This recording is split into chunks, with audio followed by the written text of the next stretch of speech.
এই মুহূর্তে রাজধানীর ডিএনসিসি কোভিড ডেডিকেটেড হাসপাতালে আছেন রিপোর্টার মনির হোসেন এবং রংপুর মেডিকেল কলেজ হাসপাতালে আছেন সহকর্মী রেদওয়ান হিমেল।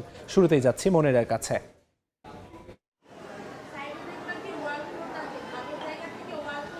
হামের প্রাদুর্ভাবে রাজধানী হাসপাতালগুলোতে রোগীদের চাপ বাড়লেও তবে স্বস্তির খবর, অনেকেই কিন্তু সুস্থ হয়ে বাড়ি ফিরছেন। আমরা এই মুহূর্তে আছি রাজধানীর মহাখালীর ডিএনসিসি কোভিড ডেডিকেটেড হাসপাতালে। এই হাসপাতালে রোগীর চাপ বেড়েছে, তবে যেটি আসলে শুরুতেই বলছিলাম যে অনেকেই কিন্তু সুস্থ হয়ে বাড়ি ফিরছেন। কেউ 7 দিন, কেউ 3 দিন, কেউ 6 দিন করে হাসপাতালে ভর্তি ছিলেন এবং এদের মধ্যে কেউ কেউ আইসিইউ থেকেও ফেরত এসেছে এবং আইসিইউতে চিকিৎসা নিয়ে এখন সাধারণ বেডে চিকিৎসা নিচ্ছেন এবং তারপরেই কিন্তু কেউ কেউ সুস্থ হয়ে বাড়ি ফেরার অপেক্ষায় রয়েছেন এবং কেউ ফিরেছেন। এবং এখানকার যে চিকিৎসকরা আছেন তাদের সঙ্গে আমরা কথা বলেছি, তারাও যেটি বলছেন যে এখানে যেই রোগীরা আছে শিশুদের বেশিরভাগই 1 বছরের কম, অর্থাৎ 9 মাসের কম এবং 6 মাস এবং তার কম বয়সী শিশুরাও রয়েছে। এবং তারা যেটি বলছিলেন যে হামের যে প্রাদুর্ভাব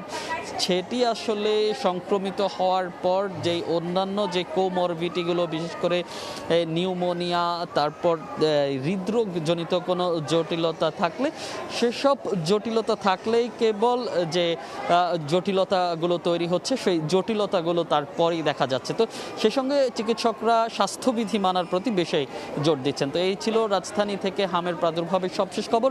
যেতে চাই রংপুরে, সেখানে আছেন সহকর্মী রেদওয়ান হিমেল। সারা দেশের মতো উত্তরের জেলা রংপুরেও বাড়ছে প্রতিনিয়ত হামের প্রাদুর্ভাব।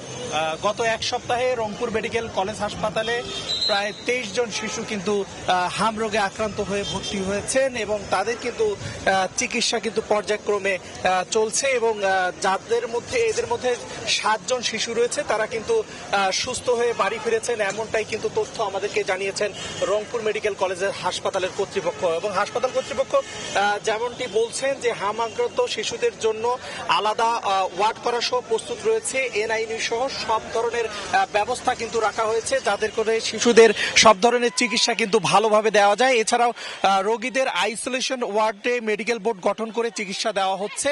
এছাড়াও কিন্তু হাম নিয়ে যারা কেউ যাতে আতঙ্কিত না হয় সেক্ষেত্রে আক্রান্তদের হাসপাতালে চিকিৎসা নেওয়ারও পরামর্শ দিচ্ছেন হাসপাতাল কর্তৃপক্ষ। আর আমরা এদিকে কিন্তু জেলা যে সিভিল সার্জন কর্তৃপক্ষ রয়েছে তাদের সঙ্গে কথা বলেছি, তারা যেমনটি বলছেন সে সরকারি নির্দেশ আসলেই আগামীকাল রোববার থেকে কিন্তু জেলার ঝুঁকিপূর্ণ যেই উপজেলাগুলো রয়েছে সেগুলোতে টিকা দিয়ে এই কর্মসূচির মাধ্যমে যে হাম আক্রান্ত শিশুরা যাতে দ্রুত আক্রান্ত না হয় সেক্ষেত্রে আসলে যাতে ব্যবস্থা নেওয়া হয়, এমনটাই কিন্তু আমাদেরকে জানিয়েছেন। যে সবকিছু মিলে রংপুরের বাইরেও জেলাগুলোতে যেভাবে হাম রোগে শিশু আক্রান্ত বাড়ছে সেগুলোতে কর্তৃপক্ষের পক্ষ থেকে পরামর্শ দেওয়া হচ্ছে যে চিন্তিত না থেকে চিকিৎসা নেওয়ার জন্য। তো এই ছিল রংপুর মেডিকেল কলেজ হাসপাতাল থেকে আমার হাম নিয়ে সর্বশেষ তথ্য।